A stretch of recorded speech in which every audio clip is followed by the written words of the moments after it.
Түнгі сағат 11-лер шамасы. Үй іші тып-тыныш, тек алыстан ит үргені естіледі.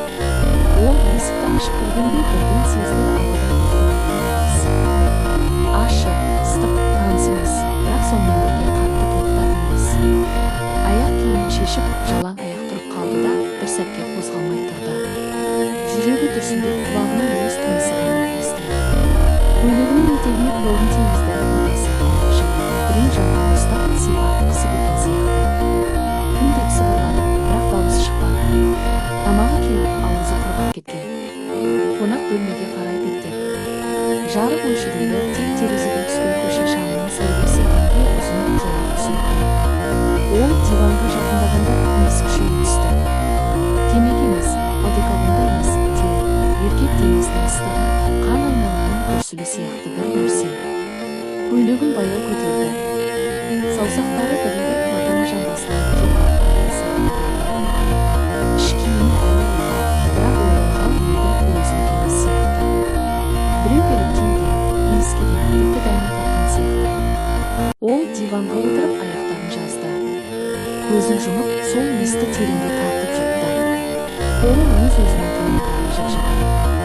Саусақтары іш киімінің жиегіне жеткенде тоқтады. Жүрегі соншалықты қатты соғып тұрған, кеудесі алып кетті. Келші, тағы келші деп сыбырлады қос бөлмеге қарай. Есік қайта ашылғанда ол қозғалмады. Тек тыңдады.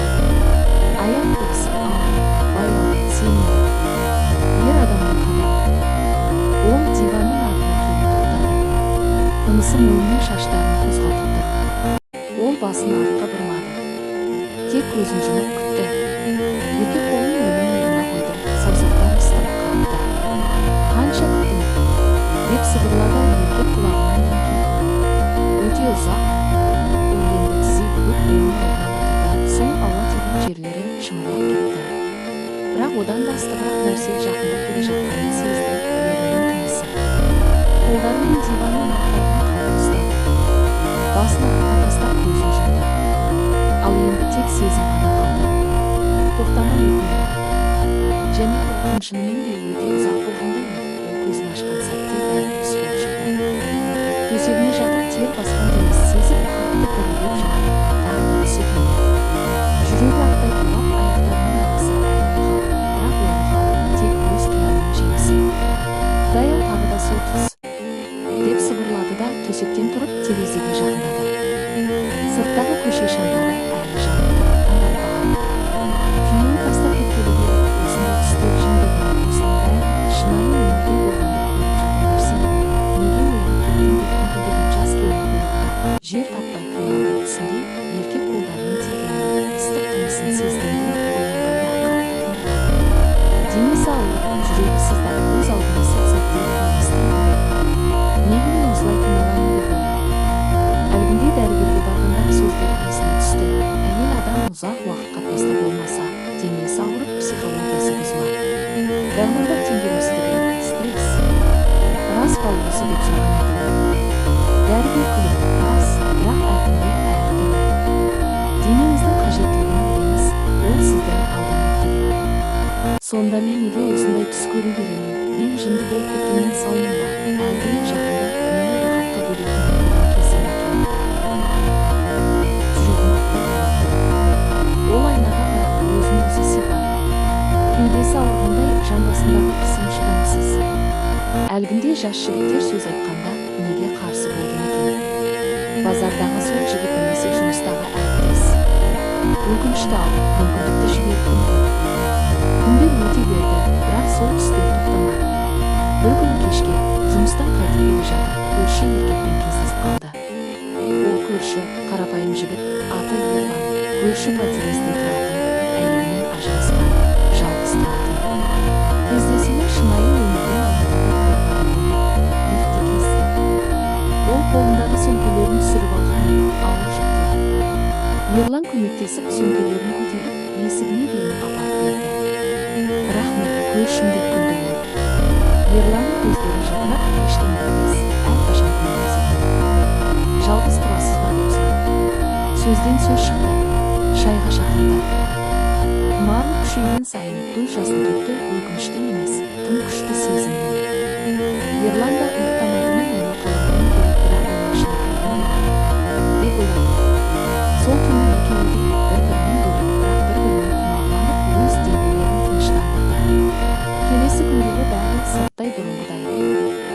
havo boshqa.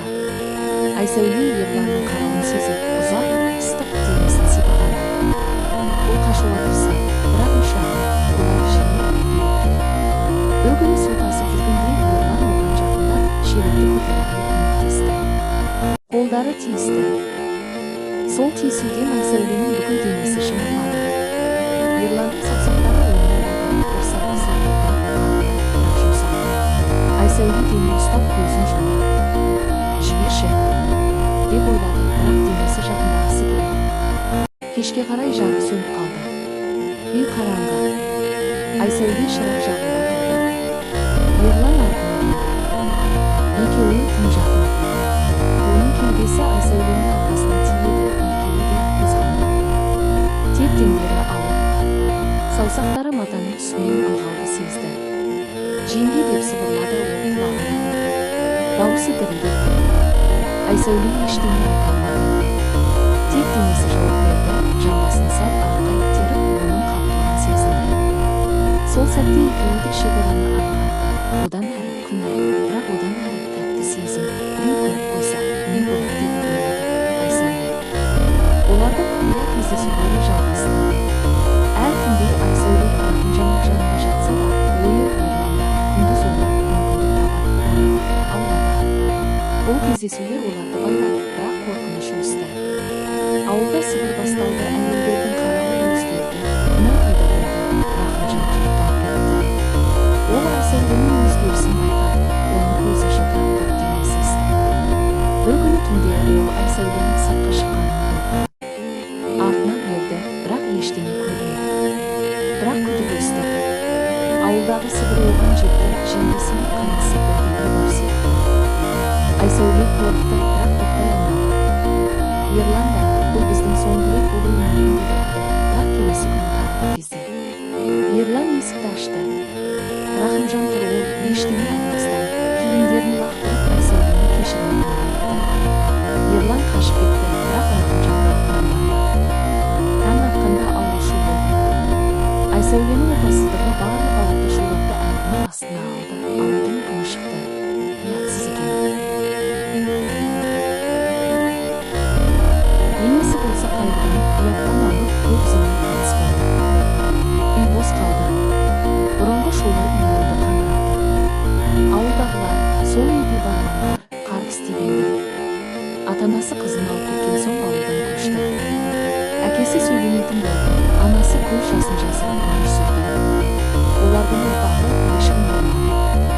Қыздарының құмарлығына берілген бір сәттік әлсіздігі бүкіл өмірдің тағдырын күйретті. Нәпсіге бір сәт берілген екеудің қателігі тең екеуінің ғана емес, бүтіндей отбасын, әлбетте, ауылды күйретеді.